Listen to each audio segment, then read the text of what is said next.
विचार औषधि, भवरोग की औषधि विचार है। भगवत पादाचार्य आद्य गुरु भगवान शंकराचार्य का उपदेश है कि यह पूरा जगत रोग ही है, ये भव रोग है, ये भव प्रपंच है, ये भवाटवी है। संसार में आने का अर्थ है यहाँ रोग है, बालक आते रो पड़ता है। यहाँ की आधि व्याधि उपाधियां कभी छोड़ती नहीं। दुख दोषानुदर्शनम, जन्म मृत्यु जरा व्याधि। तोलमोल करके देखें, थोड़ा गणना करके देखें, एक सही हिसाब लगा कर देखें तो दुख ज्यादा आया है, सुख कम मिला है। जन्म मृत्यु जरा व्याधि दुख दोषानुदर्शनम अनुदर्शनम। अरे कभी हिसाब तो लगा कर देखो कि सच में अधिक सुख मिला है या दुख मिला है। अनुदर्शनम जन्म मृत्यु जरा व्याधि, ये भवरोग ही है। इस भवरोग की औषधि क्या है? विचार औषधि, ज्ञान औषधि। इसकी औषधि विचार ही है। इसलिए हमारे महापुरुषों ने कहा है और ये बार बार आया है कि श्रवण औषधि है। श्रवण, ठीक ढंग से विचार सुन लिए जाए, भगवत विचार, इन विचारों में रस है, तत्व है, इन विचारों में अद्भुत ऊर्जा और औषधीय भाव है। जब जगत से निराश होता है जीव तो कानों से औषधि दी जाती है। इंट्रावीनस, इंट्रामैस्कुलर औषधियां भी हैं कि किस प्रकार से वो इंजेक्ट करके दी जाएंगी औषधियां, या किस प्रकार से जिह्वा पे रखकर और उन रसों का उद्दीपन कर आपके तंत्र का तंत्र यानी आपके नर्वस सिस्टम तक पहुंचाई जाएंगी औषधियां। ये कुछ विधान हैं, पर बहुत उदासी है, बहुत अधिक आप में भय भ्रम है, संशय है, आप में अवसाद चिंताएं हैं, आप कभी प्रसन्न ही नहीं रहते। तो उसकी औषधि कहाँ से पहुंचाई जाए? कानों के द्वारा, इंट्रावीनस नहीं, इंट्रामैस्कुलर नहीं, जिह्वा के द्वारा नहीं, मर्दन के द्वारा नहीं, रेचन स्वेदन के द्वारा नहीं, वमन के द्वारा नहीं। कुछ औषधियाँ ऐसी हैं दी जाती हैं, व्यक्ति वमन करता है, विष बाहर आ जाता है।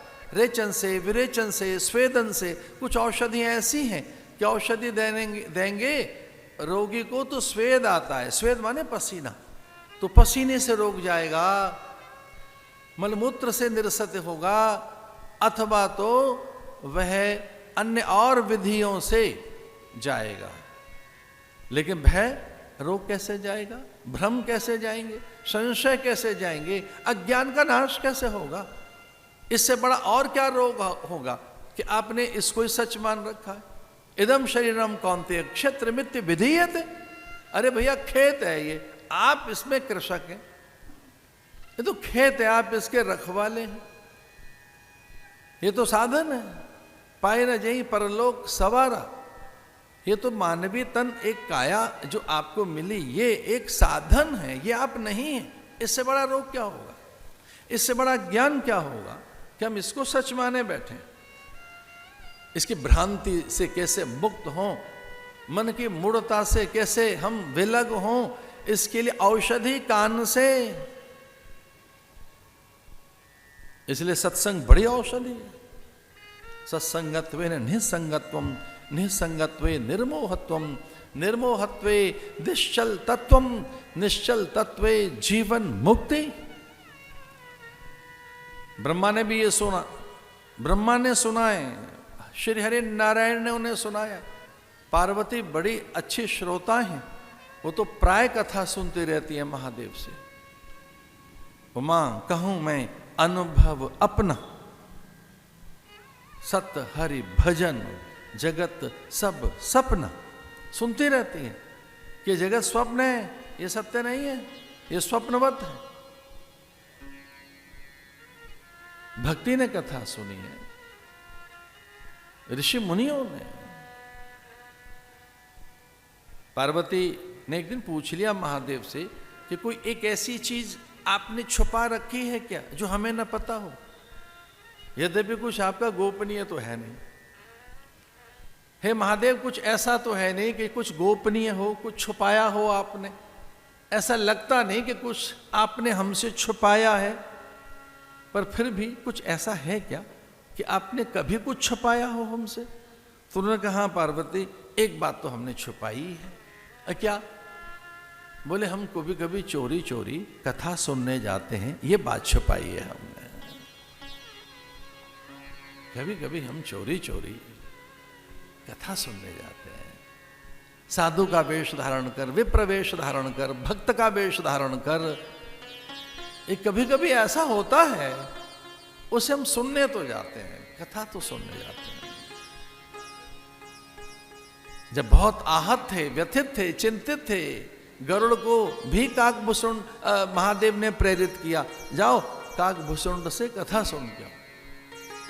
और वो आए, मन शांत हो गया। अरे कितना व्याकुल है अर्जुन, लेकिन सुनने के बाद शांत हो गया मन। नष्टो मोहा स्मृति लब्धा करिष्ये वचनम तब। हे माधव मुकुंद बनवारी गिरधारी, हे द्वारिकाधीश, हे अच्युत नारायण जगन्नाथ, हे मुरली मनोहर सांवरिया, अब आप जो कहेंगे वो मैं करूंगा, क्योंकि सुनने के बाद अब भ्रम गए मेरे। नष्टो मोहा स्मृति लब्धा करिष्ये वचनम तब। सुनने के बाद न्यायाधीश ने कुछ देखा तो होता नहीं, वो तथ्य कथ्य प्रमाण और ठीक प्रकार के अकाट्य प्रमाण सुनकर ही तो अपने विवेक से सही निर्णय देता है। अन्यथा तो न्यायमूर्ति, न्यायालय में बैठे हुए आदरणीय न्यायाधीश, कुछ देखा नहीं होता उन्होंने, वो ठीक सुनकर, न्यायाधीश बड़ा अच्छा श्रोता होता है। और एक होता है वक्ता, अधिवक्ता, अधिकृत वक्ता। अधिकृत वक्ता वो बोलता ही जाता है, बोलता जाता है। वकील को बहुत बोलना आना चाहिए, और न्यायाधीश, न्यायमूर्ति सुनते हैं, सही निर्णय तब कर पाते हैं। एक दिन अपने जीवन के न्यायाधीश बने आप, एक दिन आप खुद जज बने अपने, और जजमेंट सुनाएं स्वयं को कि आप इस मार्ग पे चलो, ये सही मार्ग है, ऐसा करना चाहिए, इसमें हित है, इसी में मांगल्य मोद और उन्नति है, इसलिए एक निर्णय सुनाओ स्वयं को। और ये कब सुना पाओगे? जब इधर से सुनोगे, जब इधर से सुन पाओगे श्रुतियों को। वेद श्रुति कहते हैं उसे, श्रुति माने सुनना। किससे सुने भाई? श्रोत्रिय ब्रह्मनिष्ठ महापुरुषों से।